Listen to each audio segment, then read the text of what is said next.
गेले 2 दिवस कोल्हापूर जिल्ह्यामध्ये आणि विशेषतः धरण परिसरामध्ये पावसाची प्रमाण वाढलंय।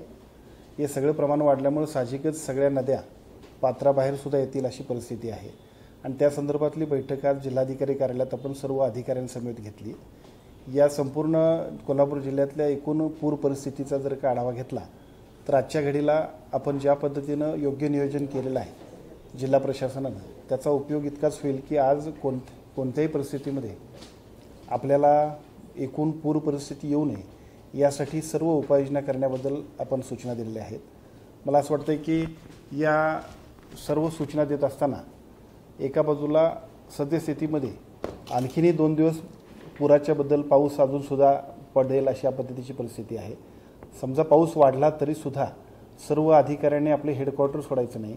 स्थानिक पातळीवरच्या सर्व नागरिकांना सुद्धा आपण विनंती करतोय की विनाकारण घराबाहेर पडण्यापेक्षा आपण आपल्या घरीच राहा आणि सुरक्षित राहा अशा पद्धतीची विनंती सुद्धा सर्व प्रशासनाच्या वतीने करण्यात येते।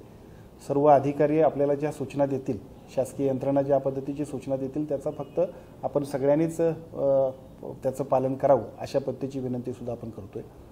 महापूर येण्यामध्ये कोल्हापूरच्या 2 गोष्टी महत्त्वाच्या आहेत। एका बाजूला पावसाचं प्रमाण प्रचंड वाढतंय आणि दुसऱ्या बाजूला खालच्या बाजूला असणाऱ्या आलमट्टीनं सुद्धा जर काही पाण्याचा विसर्ग सोडला नाही तर मात्र त्या पाण्याचा सगळा तुंब येतो आणि शिरोळनंतर साहजिकच आपल्या सगळ्यांना सुद्धा त्याचा फटका बसतोय।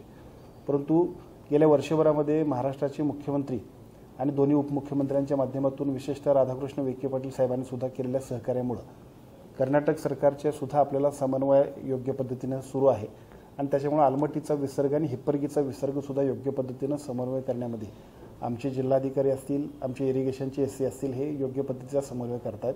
त्यामुळे तोही पाण्याचा विसर्ग योग्य पद्धतीने पुढे चालू आहे। फक्त विनंती इतकीच आहे की प्रशासनाने दिलेल्या सूचनांचं आपण पालन करूया। ज्या सूचना आपण देतोय त्याचबरोबर तिथल्या अधिकारी सुद्धा आपल्याला त्या ठिकाणी उपस्थित असतील, आपल्याला सूचना देतील।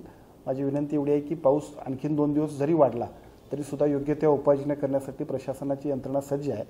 फक्त आपण सर्वांनी सुद्धा या पावसामध्ये विनाकारण बाहेर पडू नये आणि शासनाच्या सर्व नियमांचं पालन करावे अशा पद्धतीनं कोणत्याही परिस्थितीत या एकूण महापुराच्या किंवा पुराच्या परिस्थितीला सुद्धा योग्य पद्धतीने आपण सामोरं जाणार आहोत।